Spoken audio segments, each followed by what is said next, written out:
Hi everyone, thanks for coming out tonight. My name is June Z. I'm a junior student here, and I'm also a member on the International Month Planning Committee. And thanks for coming out for this speech tonight. As a part of the International Month celebration, we are very glad to have Ben and Loop here to do this presentation. And I would like to first introduce Dr. Jonathan White, the professor of economics and international studies, and he helped us organize the whole event. So thanks for him very much, and he will introduce the speakers today.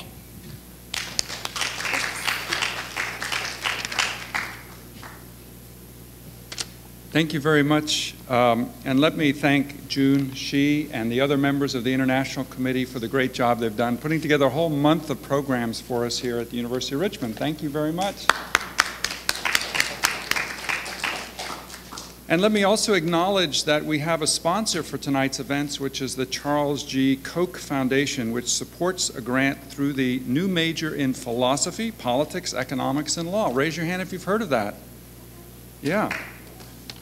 The grant that we got from the Koch Foundation provides for a series of discussions and for summer research money, which I'll tell you about in just a second, to discuss ideas relating to something called classical liberalism. Classical liberalism is a philosophy that arose during the Enlightenment period, and it serves as the foundation for the political system in the United States, and it emphasizes the autonomy and responsibility of the individual and the basic human rights of free expression, association, and trade. Classical liberalism is associated with 17th and 18th century writers such as John Locke, Adam Smith, and Thomas Jefferson from Virginia. Classical liberals are not conservative, and they're not liberal in the modern sense of the term, but if you find them on all spectrums. So this is the grant that we got to bring in some speakers this year to address these kinds of issues. And we actually got some more money for a summer research grant for somebody in this room. Anybody want a check for $4,500? Okay, well, you know what to do now. Now, I managed to leave the handout in my office, so I'm going to have to run back to my office and get the handout, so you can't leave. But by the end of tonight, you will have a handout in the back on where do I apply for my $4,500. And even people from biology, like Peter Smallwood, can have a student doing a study related to the environment that could be using the ideas from classical liberalism. So this is not just in the PPEL major, although we expect that we'll get some applications, we hope, from economics or philosophy or politics or even business, but it could be from biology. So you get to pick the faculty member you work with as long as you address the issues that are raised in classical liberal philosophy. Now, some of the topics that you might think about would be, as I've said, something to do with the environment, or it could be economic growth and freedom in China.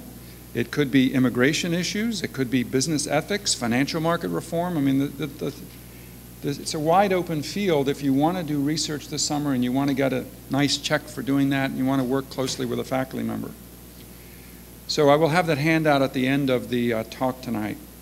Now, is anybody here graduating? Okay.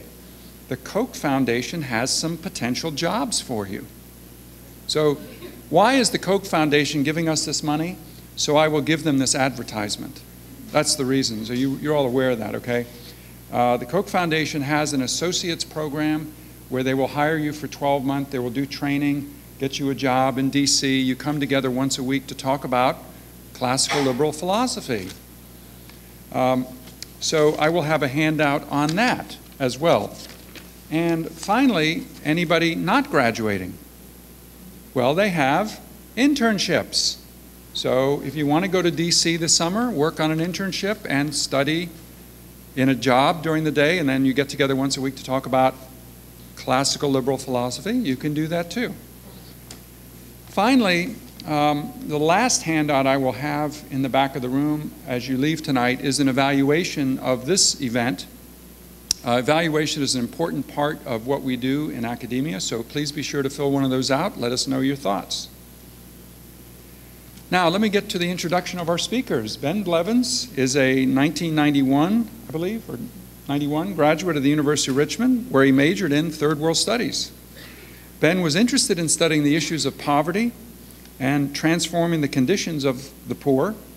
After graduation, Ben traveled in Central America, where he met and eventually married Guadalupe Ramirez.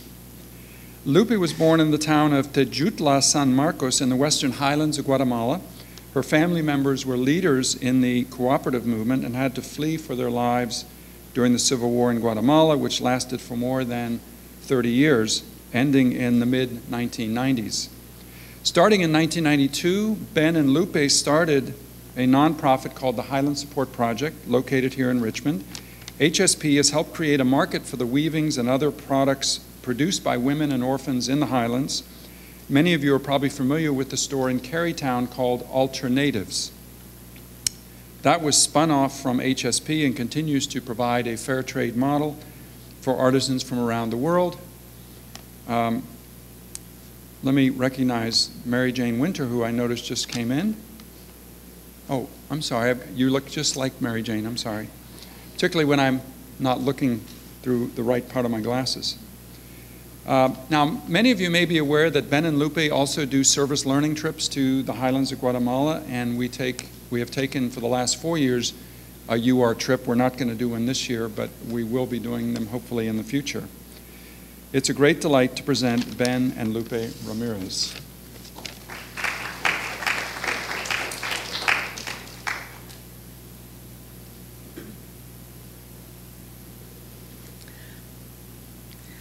Zacaric, that's one of the words in Quiché.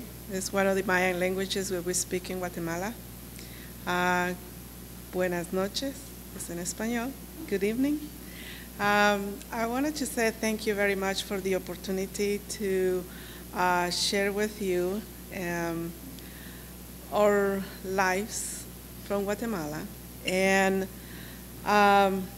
my name is Guadalupe Ramirez Blevins. I'm from the Highlands in Guatemala, and my wonderful husband, he likes to talk a lot, and he's the one who is gonna have the presentation, and I will be adding with, I guess, anecdotes on my life and how all of this, I guess, theory can plug into real life. Thank you very much for having us, and enjoy.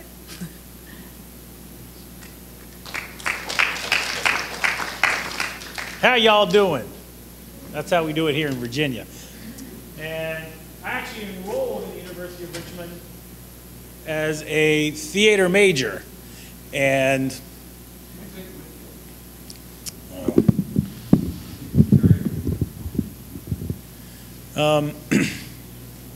enrolled in the university as a theater major, and the freshman year of my college experience, I went on a mission trip to Mexico and Costa Rica in Central America. And a social scientist would say that it was a radicalizing experience. In that I'd grown up, 4th of July, raising the American flag, varsity football player, fairly typical person as far as a theater major can be, and was exposed in my experience in Central America to some events that would be described as causing cognitive dissonance. Cognitive dissonance, that sort of discomfort from the worldview that I had grown up in. One is I had the experience of seeing reality and witnessing that that reality looked very different than the reality I was seeing on the news, or that the State Department was, how the State Department was describing. So there was a real disconnect between my own observations on the ground and what I was learning. And you say the same thing about history. The history of the U.S. involvement in the region, the history of development, and, if you will, the causes of poverty. Being on the grassroots in Central America, it caused me to question many of the beliefs that I had grown up with.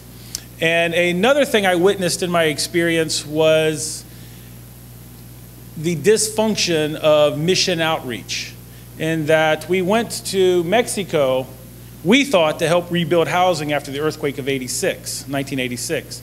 And what we ended up doing in Mexico was painting the walls around a private sports club for the Methodist Church. The Methodist Church in Mexico is the church of the wealthiest 1%. And the church would describe it as an institutional building activity. We were doing favors for the people of Mexico City and the Methodist Church and building the institution of the Methodist Church. And I can say, we as young college students wanting to save the world, were kind of disappointed to be painting the walls around a private sports club while privileged kids swam in the pool laughing at us. And that same summer, we went to Costa Rica, and we had gone down under the understanding that we were going to go and do a reforestation project. And what we ended up doing there was building a sidewalk between a dining facility on a plantation and some condos. And the condos were for North American retirees from the Conference of Minnesota who were retiring to Costa Rica. And it was on a plantation that held cattle, and the sale of that cattle paid the bishop's salary. And of course, the two biggest problems in Costa Rica in the 1980s were deforestation linked to cattle grazing and the inflationary effect of North Americans retiring to Costa Rica, making it so Costa Ricans couldn't afford to live in their own country. And so I can say that on one level, I had my geopolitical understanding shocked by, that was the villages being massacred in Guatemala, $1 million a day for El Salvador, things are going on. But when I was there, we were being told in the States it was a war against communism. But being in Central America, the people who I saw being killed were nurses, catechists, priests, nuns. And it was quite shocking. And then at the same time, my father was a Methodist minister, so I grew up in the church. And to see the glossy pictures that we were fed to get us to go on these trips, how we were going to help people, and then to see the actual programming that was being done, and if you will, the people living in privilege from that funding, it was disheartening. And I saw that the role or the work of the church, rather than empowering people and alleviating poverty, was actually contributing to the problem. And so I became very passionate about learning how to be engaged in international service in a transformational way. Because on the one hand, I very strongly support the service learning model, the work of going abroad and having one's worldview expanded. But it's much like being a surgeon going into somebody's body. You can do a lot of damage in there if you don't know what you're doing. And so there is a great deal of ethical and moral responsibility that people going and visiting other people's countries, they have a lot of ethical responsibility to ensure that they are at least doing no harm, if not doing benefit. And so I changed my major from theater to economic development and concentration in international studies with what they called the third world back then. As a student, I was like, this is a really bad title for somebody who studies this, but that was what it was called. And became a proponent of something that is called transformational development. And the notion behind transformational development is sort of a philosophical notion that poverty is a process. And so if you want to address poverty, you have to get at the root causes of poverty. And we can think of a process like potatoes. With potatoes, you can make mashed potatoes, you can make French fries, you can make potato chips. The potato's the same, but the process produces different results. And so if we're talking about issues of poverty, we have to look at the structural issues that marginalize and hold populations in a perpetual cycle of poverty. And in the context of where we're working, the highlands of Guatemala, the highlands can be used both as a geographical description, mountains, but it is also descriptive of a historical process in which you can visualize or you can see a predicted outcome from that historical process. One quick anecdote is there was an anthropologist who was working in Guatemala in the 1980s, and he had the opportunity to do height and weight measurements of Guatemalans, Mayans in the highlands. And there was a lot of violence, and many Mayans fled to the United States. And so he was able to take height and weight measurements of Mayan children born in Guatemala but who had come to the United States. And he found that on average, Mayan children were 4 to 6 inches taller in the United States than they were in Guatemala. So to me, that is just one very good sort of visual representation of the notion that you can change, you can take somebody from one process and move them to another and you have different results. And so rather than talking about a particular project or a particular solution, we're more engaged in talking about a methodology of looking to transform the conditions, the structures, the systems that hold people in poverty. Now, we work in the highlands of Guatemala, and so let's get in a little bit about what the historical process is in the highlands of Guatemala. As we know, 500 years ago or so, Spanish invaded Mesoamerica, and they took the rich, let's see, point. Sorry, I'm just getting down with all this cool technology.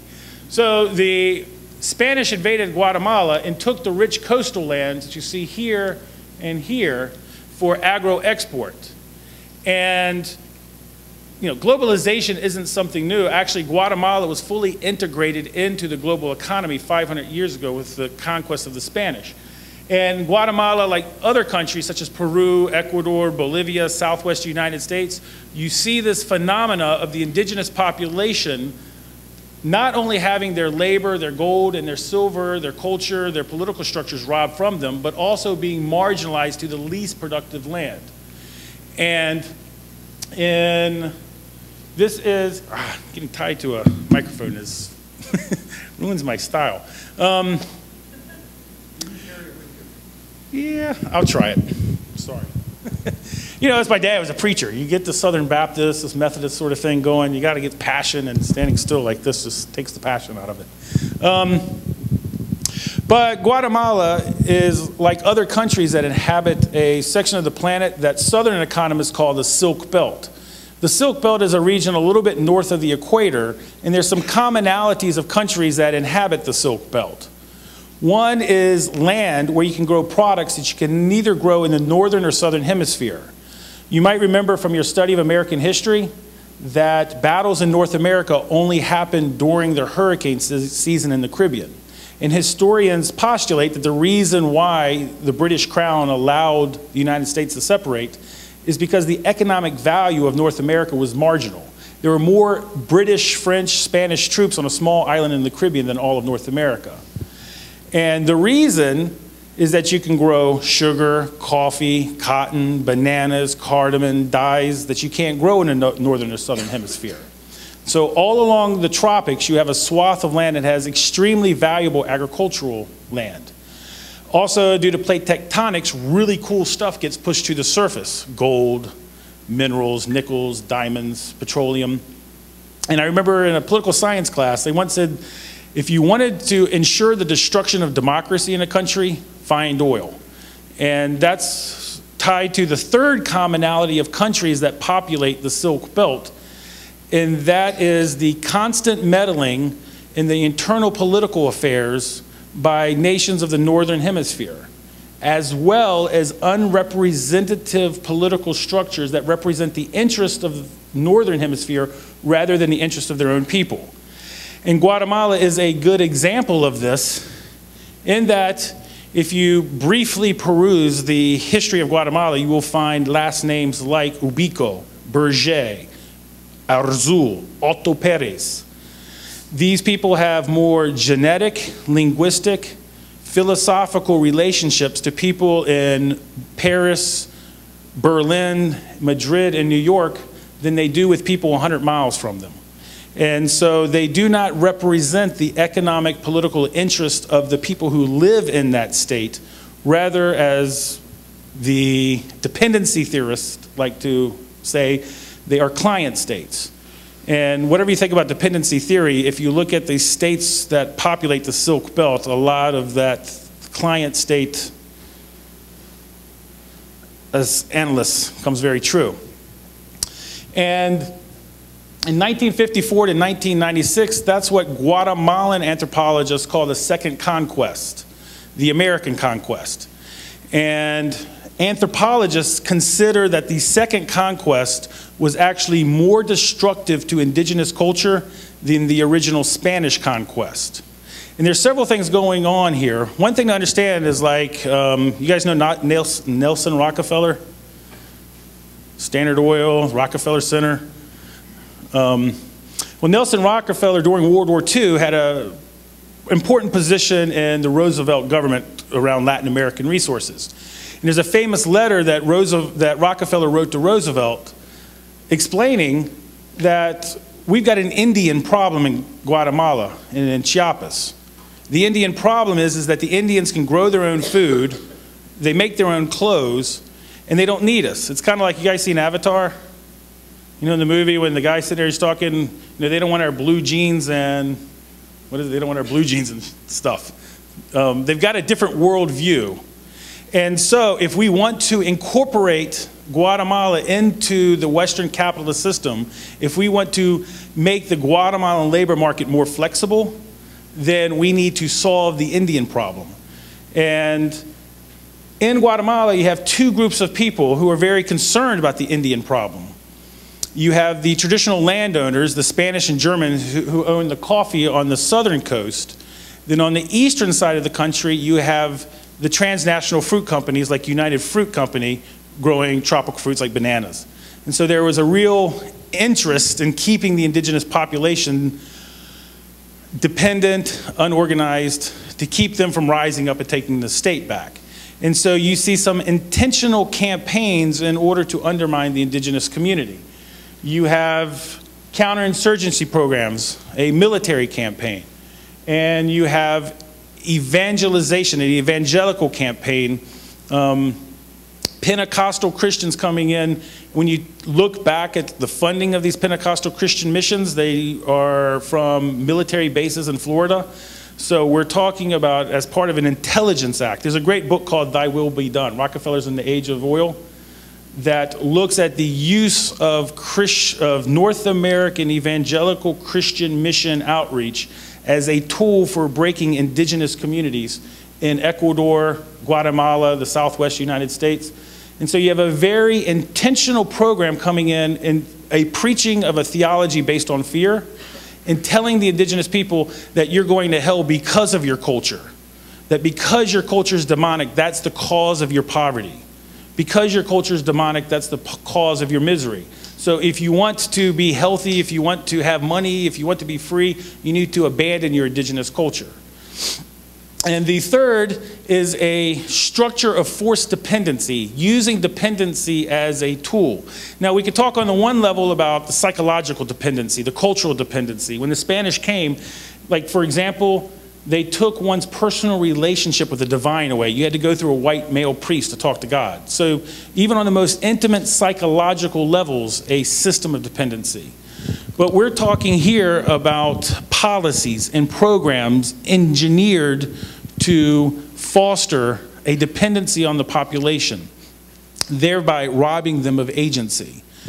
And just because Haiti's in the news, I'd like to jump from Guatemala to Haiti real quick to give you an example of how certain policies are implemented in order to foster a state of dependency to make labor markets more flexible. A very nice way of describing what I would consider to be some pretty horrendous acts. So you guys know, like Haiti, it was African, and rice in most of Latin America, corn is the foundation of the diet, but in Haiti it's rice.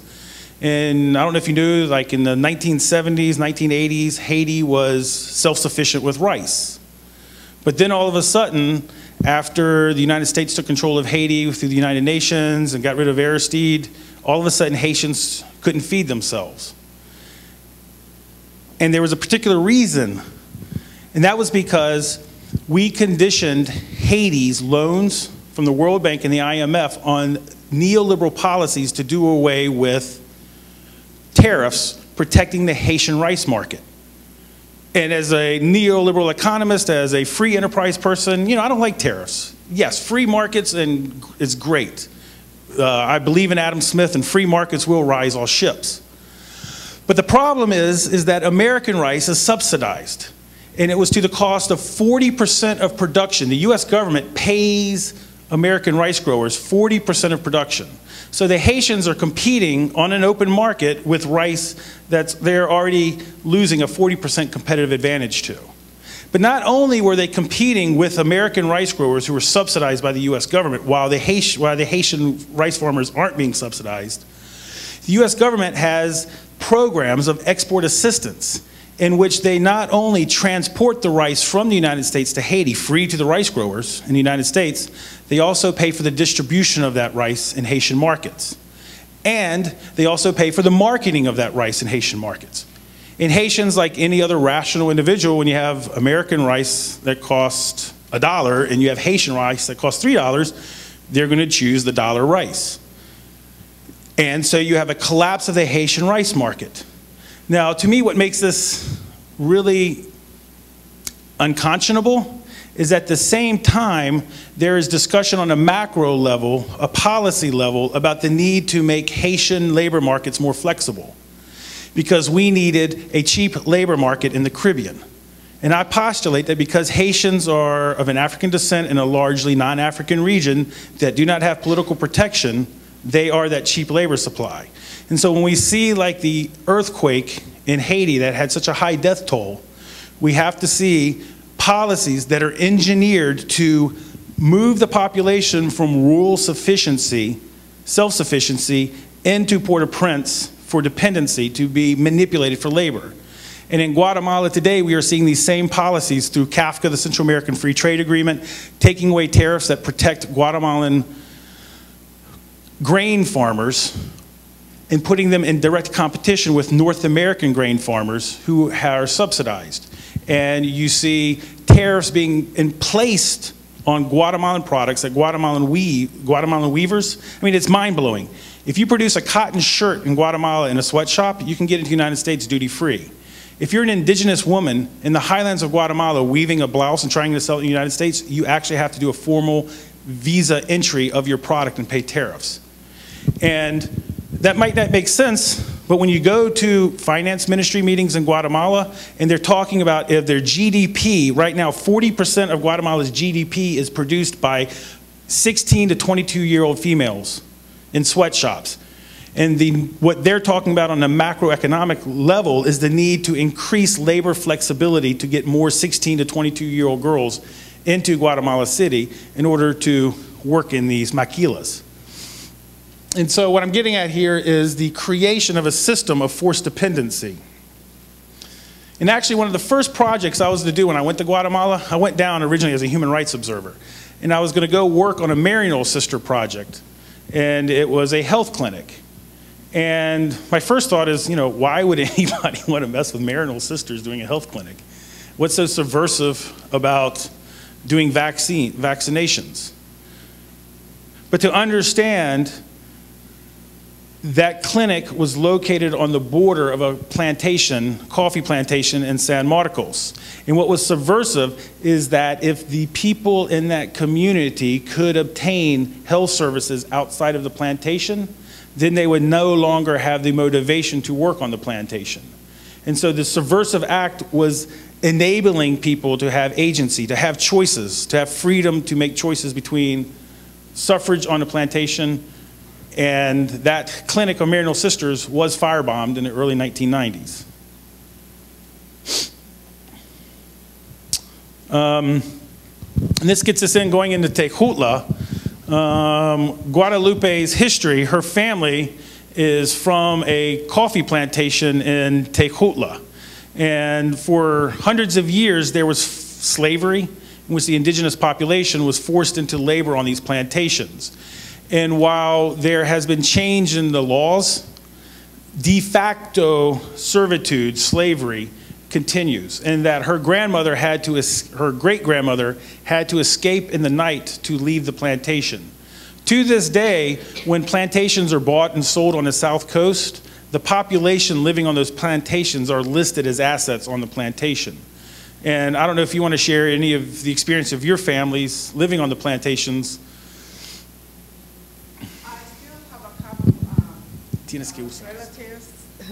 I still have a couple of relatives living in the coffee plantation. The name of the finca is Finca El Faro.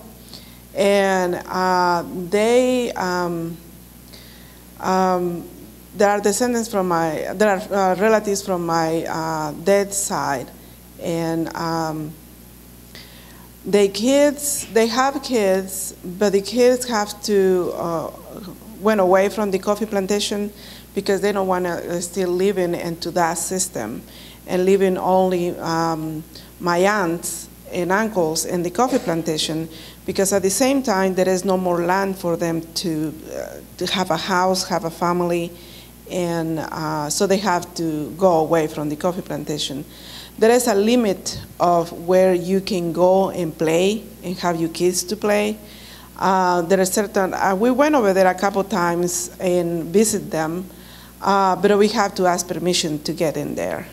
As there was no freedom to go and visit, you know, our uncles and aunts. My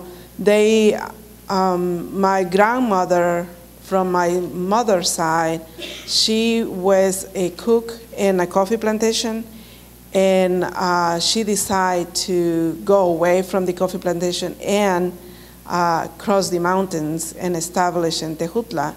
And because she knows, because she was very close to the kitchen, she knows how to make the bread. And she started her own business in Tejutla, and we was the first, the family who sold bread, and it was bread in town because my grandmother's. And so we grew up, you know, basically selling bread, having our own business, and have more freedom and had a little bit more of education because of that.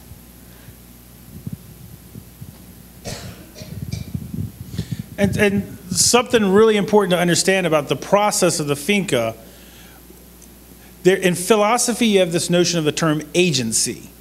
Agency is the ability of somebody to be like the captain of their own ship, to be able to impose upon reality their ideas. And one of the most disturbing consequences of a colonial process is the loss of agency, individual agency and community agency. So on a community level, when your community is not allowed to have political institutions, to have social structures, then you lose that historical memory, and your community as a collective group loses that agency. And on an individual level, working with populations from the plantations is one of the most difficult and challenging activities because of the severe lack of agency of people coming from the plantations. Because they're told what time to get up, what time to go to sleep, where to plant, what to wear. Lupe was telling me earlier that on her family, on the plantation her family came from, they were rationed how much food they got every week. So you got rations. And how much rations you got was relative to how many coffee beans you picked. And so what I'm trying to communicate here is that it is not that the population is unintelligent. It is not that there is not a great legacy of cultural wisdom. When you work in many Mayan communities that were not forced to migration, it's very shocking the depth of the culture and the knowledge. But one of the problems in the area of Tejutla around San Marcos is you had many indigenous peoples who had fled the plantations. And there's a great book, 1492, that talks about indigenous cultures, and it's saying it's using as an example, you do not compare the high culture of German Jewry, Jews in Germany, you do not compare their culture to Auschwitz survivors in Poland in 1945. And these communities located in Tejutla, their cultural memory as well as their political and social organization had been cut out. And so we were talking about survivors of a very brutal and a very thorough colonial process of forced labor. And this is the context in which John the 23rd began at, a lot of people tie it all to Vatican II, but he was emanating different doctrines. And with Vatican II, he said, once again, we exhort our people, this is a Catholic document calling the Catholics around the world, once again, we exhort our people to take an active part in public life and to contribute towards the attainment of the common good of the entire human family as well as to that of their own country.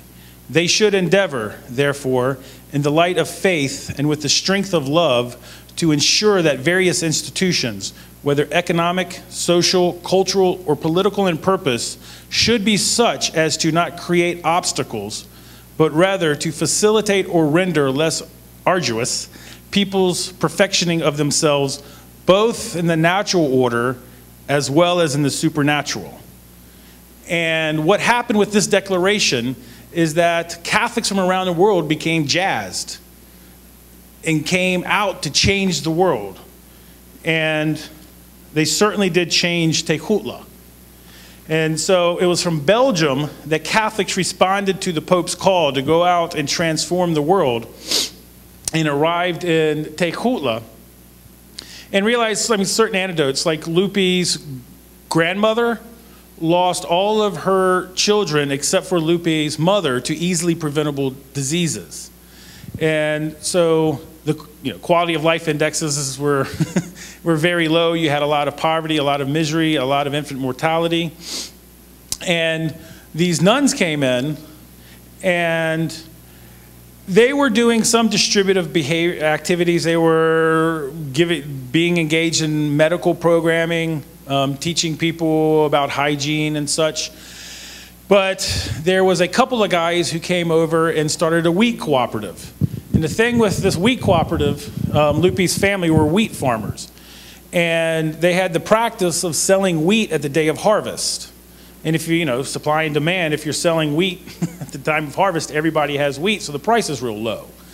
And so these Belgians, how do you say, these people from Belgium? Belgians? Yeah, Belgian waffle, Belgian, thank you. These Belgians worked with them to form a wheat cooperative in which they bought their inputs at wholesale price, as well as trucked the wheat to distant markets, thereby dramatically increasing the returns on their investment. And from that very simple origins grew to what is today the largest financial institution in the Western Highlands, the Peasant Cooperative Movement. And it's a financial cooperative, and this act unleashed an entrepreneurial engine in which the people in the community started to see economic development through the market as the most viable means of alleviating their poverty. And I would say that the nuns who came there were not ideologically predisposed to market-oriented economics. The thing is that this is what the community wanted. This is what worked in the community. And lo and behold, Adam Smith has a point. Free markets tend to rise all ships, and you saw a dramatic economic development.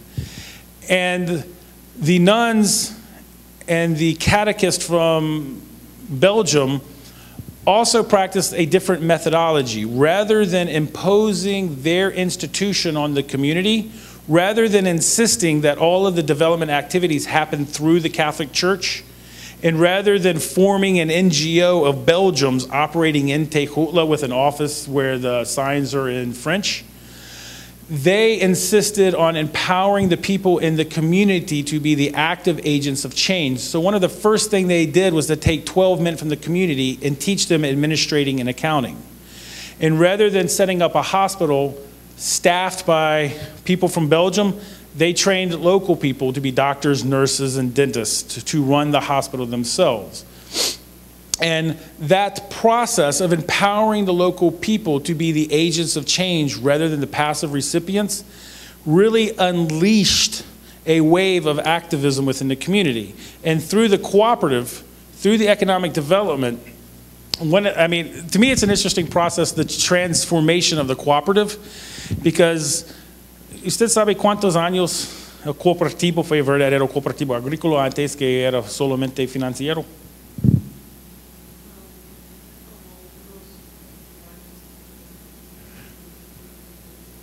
So like for the first years, the first 15 years or so of the cooperative, it was largely an agricultural cooperative, meaning they worked to buy the inputs, to collectively transport the wheat farther away. And during that time, they were forming the financial cooperative that you see up here, one of the agencies. And what to me is really amazing is after those 15 years, it came to be that the people no longer wanted the agricultural cooperative. The agricultural cooperative functioned to get them a head up, to get them a head start. But then the farmers, as members of the agricultural cooperative, found that they could produce more efficiently and better on their own than as members of a cooperative. What they really needed was financial assistance and technical assistance, agronomers and engineers. And so you see this transformation of this agricultural cooperative over the years away from being sort of a kibbutz collective sort of agricultural cooperative to doing some very specific economic, financial, and technical services. But the cooperative continues today. They have, you know, I don't know how many, ¿cuántos escuelas hay, cooperativos? Hay como 7.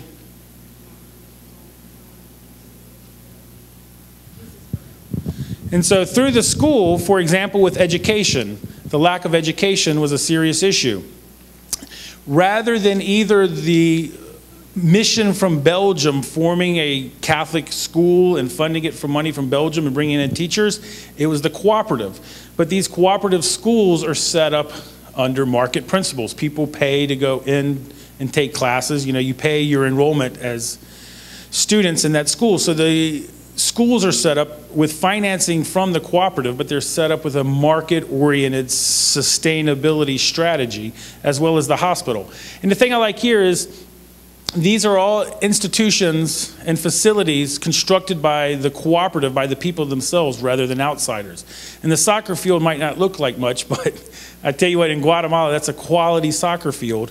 And soccer teams from all the way from Mexico to El Salvador pay money to come play their soccer games on that soccer field.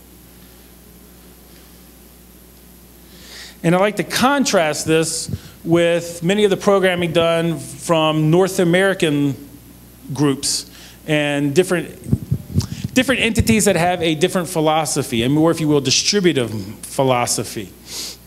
If we talk about healthcare, for example, there's a real problem when groups come in and do free health care. If you own a pharmacy in a community and some North Americans show up with free medicines, it's pretty hard to compete with free medicines. So what you inadvertently end up is displacing the local health infrastructure. You drive out of business the local pharmacy. So unless you're prepared to show up for the rest of history to provide all of the medicines, you've actually done more damage than good for the long-term medical sustainability of that community. And we could look at it on a business level, both for things like pharmacies, and if you're a local doctor, you know, a lot of times visiting medical teams or government finance and subsidized agencies that come in to do health work in rural areas, they're sort of picking the low-lying fruit. And if you run a medical practice, it's that low-lying fruit that is your sort of bread and butter that keeps your practice open. What I'm talking about here is like diarrhea, the common cold, vaccinations.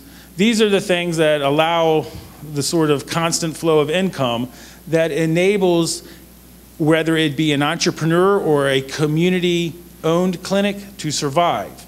And when you have outside entities that are solving the easy-to-pick fruit, what you again are doing is inadvertently destroying the capacity of the local health market to be sustainable, to grow and serve those needs in the future. Another issue is on a structural level, on a political level.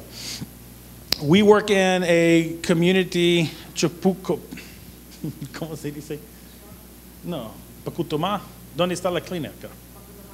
In a community of Pacutumá, and in that community, the community members themselves have built a clinic and are managing it.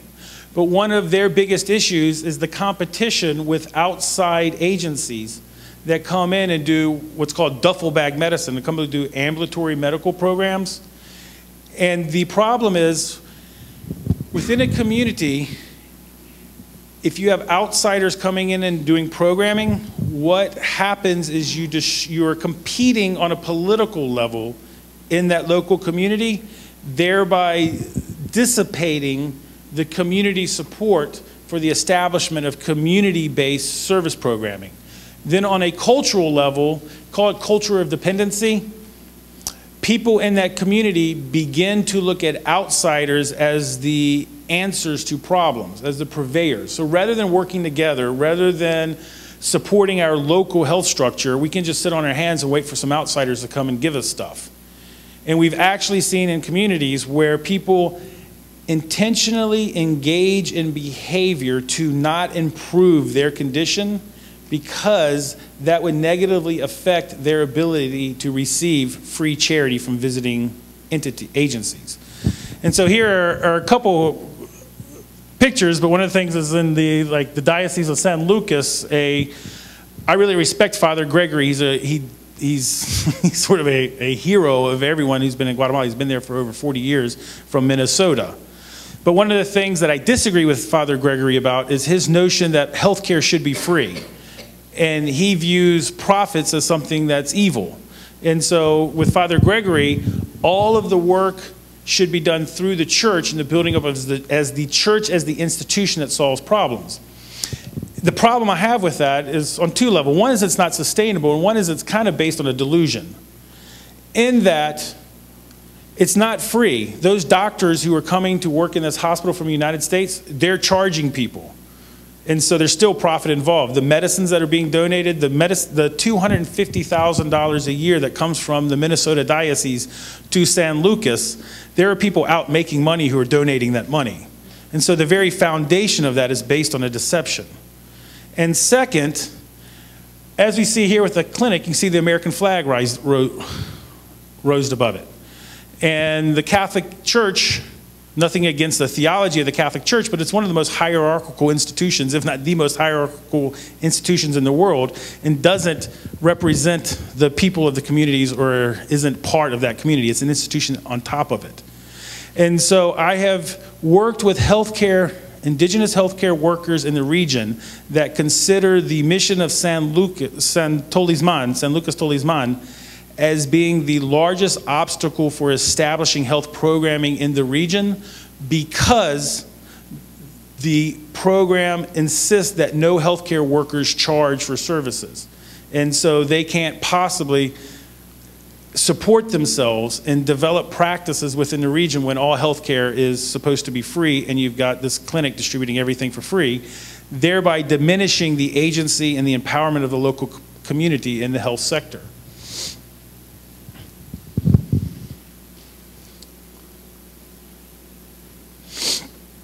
And so, well, I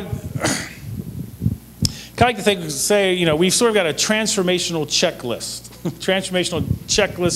that comes from our experiences with the methodology of Tejutla, what we learned from the examples and the lessons. Tejutla provides an opportunity in that we've got 35, 40 years of history to see what different methodologies happen. And this is something I think for everyone engaged in international development to understand, with that influx after Vatican II of lots of different people going into the developing world, being engaged in community development, there's lots of different models. I mean, it was kind of chaotic, and you can kind of laugh at all of the unprofessionals who went out and did stuff, but sort of in that chaos, in that volume of activity, you have different strategies, different methodologies that were developed. And Tejutla, from my perspective, provides a functional model of what actually works in developing world development. One that's based on free enterprise, economic development, and the fostering of agency rather than dependency. So we have what we might call the transformational checklist. And our programming, our activities, we're kind of looking at this transformational checklist to design programming related to this. And the first is empowering people through markets rather than charity. And this is also aimed at an educational effort. We're here today talking to you guys, but also going to church agencies, church mission groups, to talk to them about the power of going through the market and helping people to help themselves rather than binding them to a process of dependency. And it's actually a very hard task because many people in the faith communities have a notion that profit is bad, that it's sinful, it's immoral. And I must say, when I went to Guatemala, I shared that. You might call me a Christian socialist. I went down to change the world, and it was working with Mayans that I learned entrepreneurship, free enterprise, and that the market is actually a sacred space. Mayans view the market as a sacred space because it is about mutual benefit. It's not about winner take all and if I sell beans and you sell oranges, you need my beans for the protein and I need the vitamin C from your oranges. And so if we're exchanging, we're actually locked in a mutually beneficial relationship of life. And so the market is seen as a beneficial thing. And I know, like my wife, every morning, the first dollar she makes, she says a blessing to that dollar. And they don't see profit as something evil, rather they see profit as something that enables them to feed and educate their families. And so one of the challenges we have is going with mission-oriented people, or people who are interested in engaging in cross-cultural relationships with communities living in poverty, and promoting them going in and actually helping people have businesses, have income, so that they can then decide how they want to invest that money in their families. And we found, I'll show you a picture in a minute, but we found, for example, when dealing with disaster, that enabling women to have their own money for them to decide where they're going to buy the food, how they're going to educate and clothe their families, that they make much more rational and economical decisions than third parties operating in the names of those people. The second is the support, the development of local markets. So a lot of our activities, like after disasters in the communities we work in, one of the things we're really focused on is how do you get local markets in medicine, in healthcare, in food, in education. Because once, markets tend to feed on themselves. When people start making income from producing woven clothing, they can then purchase tomatoes and carrots from their neighbors. And when people are starting to purchase carrots and tomatoes from their neighbors, they can start to pay to go to school. And when people can pay to go to school, people can get income as teachers. And so the fostering of the developments of local markets as being something that you focus and intentionally engage in at the same way that you engage in developing water projects or digging wells or building hospitals. The third is promoting like truth in language. It's kind of what I call it. One of those with free trade, like the Central American Free Trade Agreement. How is that called free trade? It's not free trade. When you've got subsidized North American producers dumping into Central America, competing against uncapitalized folks, that's not free trade. And I'll give you an example of language. In the 1980s, when I first got to Guatemala, there were these Marxist-Leninist revolutionaries fighting against capitalists, so-called capitalists. And the interesting thing today, 40 years later, is the people who are engaged in micro-enterprise, growing gourmet broccoli or gourmet asparagus to sell to German tourists on cruise ships are former guerrillas. And today, the people who are running the largest foundations that are supported through tax dollars in Guatemala are former military officers and families of the ruling elite.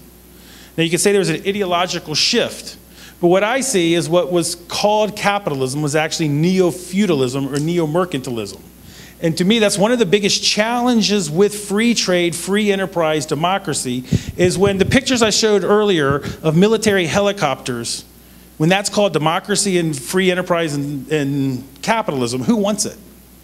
And so we've had this sort of marketing of neo-feudalism, of mercantile behavior, of things that aren't free enterprise and free market, or Orwellian doublespeak.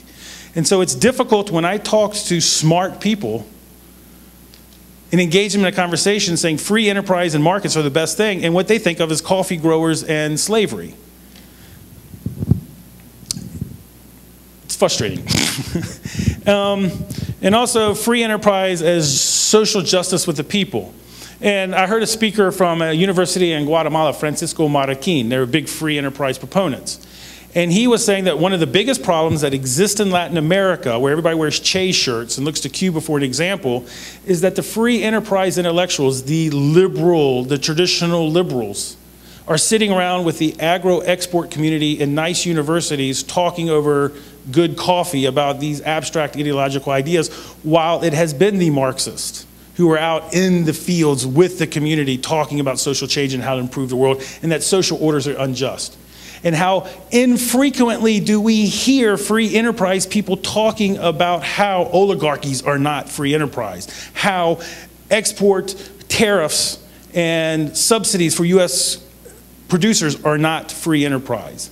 And so if we want free enterprise to actually be a viable movement, something that's respected with its liberal traditions and roots, we need to take free enterprise out of the gilded halls of the elite and take it down to the people like the nuns from Belgium did, and show people how through free enterprise all boats rise and development can occur.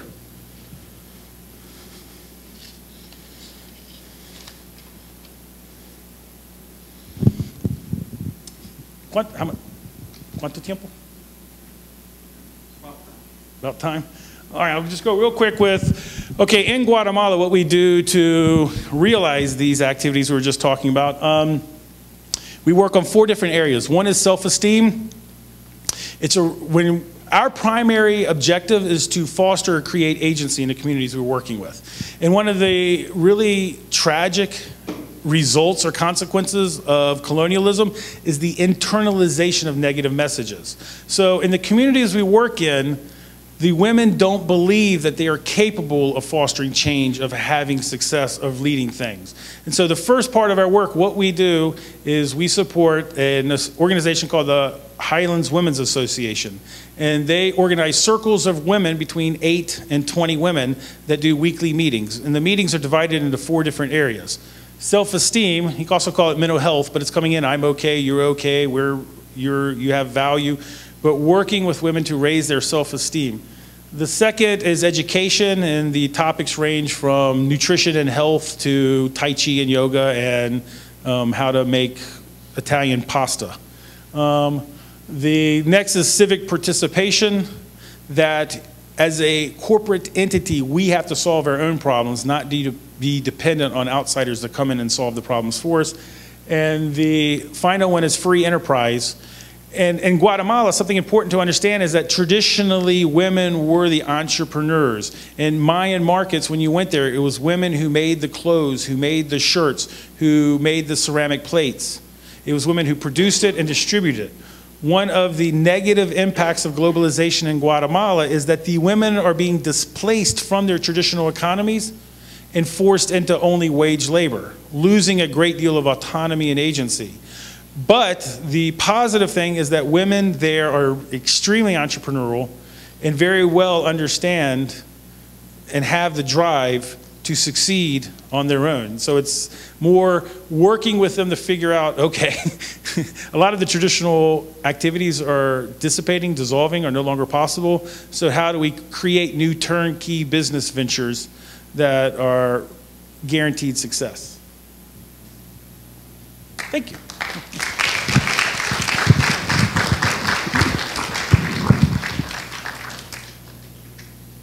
Let me mention that I do have the handouts in the back now, as well as the assessment.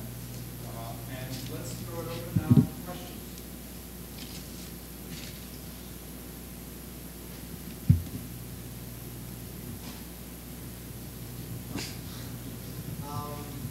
I didn't hear you mentioning government with this. I'd like to know if you believe that acting from the bottom will really help, like, changing the top. I mean, since you didn't mention the government, I completely understand it. It's like, I don't know, it's kind of a cost of going around, and I don't know. So he's asking the question about whether he noticed I didn't mention the government, and so can there be change in the government from organization on the grassroots? It's good. In the context of Guatemala, we're generally trying not to make the government mad at us. And the more they leave us alone, the happier we are. And so part of that is the context that we're working in. Philosophically, I like the idea that governments can be a positive influence on our world.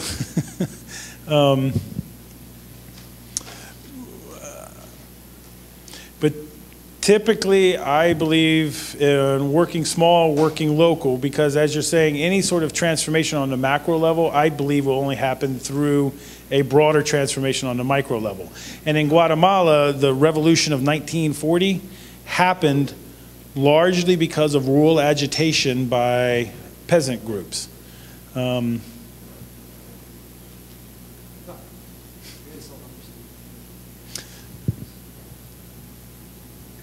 Just wondering if part of the aids go to the government that invest in private enterprises or collect revenues, and then they are used in an efficient way. This takes a lot out of the process of development. And I understand that starting from the bottom is the best thing. Well, the problem in Guatemala, as I said before, the government is not representative of the indigenous people. And the reality for funding for U.S. aid or the European Union aid is that typically it's conditioned on government-to-government assistance. And political scientists describe Guatemala as a country whose reins of powers have been taken over by a narco-conspiracy. So what I see is when the United States Agency on International Development gives money to the Guatemalan government for programming on the grassroots, that money is then diluted through contractors who take that money. And so rather than fueling development, we are frequently unintentionally actually fueling a narco conspiracy. Think Tony Soprano. And so rather than development, in my personal perspective, from what I've seen, foreign aid actually fuels an arresting of development by funding the very groups who are responsible for retarding development for the nation state. I mean, it's really kind of, we don't want the government to stay with us, as you said before, right? The more they stay far from us, the better it is. And who votes for those politicians? Aren't those people, isn't just the very 2%, small percentage representing the elite? So you're asking about how is it that you have an unrepresentative government in a country that has elections? And as Joan Bach, who was a professor here at one time at University of Richmond, she described Latin American politics as salami politics. And so you have like a piece of salami, and you have the left, the right, and the center. And so you start off taking a meat cleaver and you hack off everything to the left of the last inch. Now, how is that half hacked off? How do you eliminate a large part of the voice and participation in the political process? Well, there's different ways. One way is through outright violence, political violence. And Guatemala has a long history of political assassinations, disappearances, family members being killed. And so one way is through direct violence. A second way is through institutional ways, legal ways. For example, in the last presidential election round, there was a candidate who met all of the legal requirements to run for president, but the constitutional court in Guatemala would not certify his candidacy. They just wouldn't do it. And so another way of looking at this is fair elections a democracy does not make. Cuba has the fairest elections. Their elections are observed by international monitors, and they have transparent, clear elections. But we wouldn't call Cuba a democracy. And in Florida in 2000, we have elections in the United States, but we can question whether we actually have a functioning democracy. And the same in Guatemala with the party system. There's various mechanisms that the different parties have to maintain only a few parties in the electoral process. We're not even getting into the millions and millions and millions of dollars it costs to engage in the process in order to get enough signatures and to do the legal work to become a viable candidate. So there's different mechanisms, even when you have transparent elections, to maintain a rather undemocratic state. So again, elections a democracy does not make. Yes. A comment and then a question. The comment, I don't know if you heard of the news report on the radio about the U.S. losing in the World Court. Brazil sued us for subsidizing cotton, and we lost in the World Court.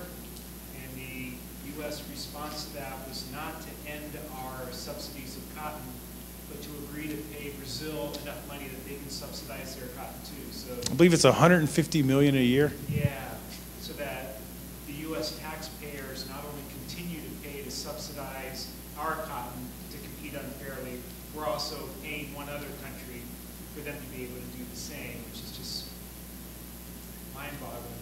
The question I had for you is the divisions within Guatemala started, I think, from what you're saying, with the Spanish colonialization over the indigenous peoples. To what extent do you think that a racial attitude about racial relationships is important in continuing to trying to maintain that system, or whether it's now just purely economic? Well, it's cultural in that they have a division between what they call Ladinos and Mayans. And so you can be 100% genetically Mayan, but you're considered a Ladino because you wear Western clothes, you speak a Western language, and you have a Western orientation. And I've seen very fair-skinned Maya who genes entered in at some time. So while there is a color gradient, the class system in Guatemala City, you will have children who are darker than others who are geared towards certain professions because of the color of their skin. And as you move up the professional ladder, the fairer your skin, the more opportunity that you have. But in this context, if we look at like Haiti, Haiti, to an outsider, we would say all Haitians are of African descent. But in Haiti, you have a class system that was largely related to field hands versus house hands. If you know the history of Haiti, it was a very brutal slave system. And so they kept having to bring in lots of African slaves. And so you had slaves who intermarried with French, or who were the result of French intermarriage or whatever, who have fair hair, speak French, lighter features. And so if you look at the dynamics of Haiti, you have the Creole-speaking voodoo savages, as the Haitians call them. The word to describe half of the population is savage. So that's a situation where they can have the same color and the same genetic background, but you have a class system. And then if we look at like Mobutu in the Congo, again, it's a clan tribe thing where one tribe, for various historical cultural reasons, see themselves as a higher. So I don't think it's just that simple as race. Yes, ma'am? In the course of the transformation, sooner or later, you're going to have to deal with the multinational corporations that own the tropical fruit plantations, stuff like that. But because it's the current status quo of how they are hiring people with the low incomes and trying to trying to keep the income low is probably against and being dependent on those companies that are based on foreign countries is an impediment for them to become self-sufficient and independent. But then also that all the do they have to change that industry for exporting tropical fruits? Come up with their own company, or how should people deal with those very big businesses that are a huge income for the people in Guatemala? So he's asking, how do you deal with large transnational corporations whose business interests are affected by the transformational nature of grassroots programming? And that is a question that makes me nervous, since this could be on the internet. In that you're okay, as an activist, you have this question about what is politically viable, what is the space that you're allowed to operate in. People tried to have a revolution in Guatemala, and it wasn't a violent revolution. In 1940, there was a nonviolent revolution in 1944, and you had 10 years of hope. You had called the 10 years of hope. You had a democratically elected government. That democratically elected government tried to initiate land reform and understand that basically half of Guatemala is owned by United Fruit Company, a North American, United Fruit Company, Connecticut. Actually, George Bush at one time was the president of United Fruit Company. And one of the policies of United Fruit Company was to keep somewhere around 2/3 of all of their land out of production. And there's two good explanations for why they would leave 2/3 of their land out of explanation. And understand, United Fruit Company, I mean, my uncle was a lawyer for United Fruit Company, and he wrote the statehood of Hawaii while he was a lawyer for United Fruit Company. And he was the first ghostwriter, speechwriter for the governor of Hawaii while he was a lawyer for United Fruit Company. And so United Fruit Company wasn't just in Guatemala. We're talking Puerto Rico all the way to the Philippines. A pretty big swath of the planet where you can grow tropical fruit. And they were very interested in controlling as much of that land as possible and leaving 2/3 of it out of production. And I say there's two reasons why they left 2/3 of it out of production. One was to artificially increase the cost of tropical fruits, supply and demand. The other was to foster dependency, to force the labor in those countries and to force those countries into a dependent status upon United Fruit Company. And in a nonviolent revolution, when you tried to change that, well, 2,000 Marines were sitting in Belize, and the ambassador of the United States went around to the military of Guatemala saying, we've got Marines sitting in Belize, you guys can either get rid of Arbans and listen to us, or those Marines are coming in. You got a week to make your choice. And you know,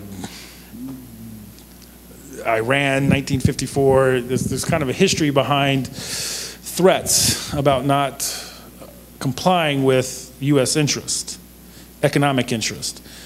Then for a number of years, you had revolution in Central America and a violent attempt to alter those systems of injustice was clearly not acceptable. And the amount of military reprisals in places like El Salvador, Nicaragua, and Guatemala against both peaceful attempts at change as well as militant attempts for change. Basically hanging out, I mean, I was in Nicaragua during the 1990s. I was in El Salvador in the 1980s. All of those people engaged in social change activities came to the conclusion that you cannot challenge the United States militarily. You cannot challenge the puppets of the United States militarily. And so it is a difficult task in that you have to navigate what is the political space that's possible. And so right now, what we focus on is creating and fostering agency. A history of this is in the United States. We have the Highlander Institute, and there was this thing called the Civil Rights Movement in the United States with Rosa Parks and Martin Luther King. Well, what the Highlander Institute did is understand they weren't a bunch of New England intellectuals who went and talked for African Americans. What they did was to empower African Americans to go out and fight for themselves and to engage in activities of social change on the grassroots by fostering empowerment and agency. And so that's largely our strategy with places like Guatemala. One is educating North Americans about things like the CAFCA, the Central American Free Trade Agreement, and how that's not very cool. And the other is working in Guatemala to foster a change on the grassroots there, one that's free enterprise oriented. Answer your question?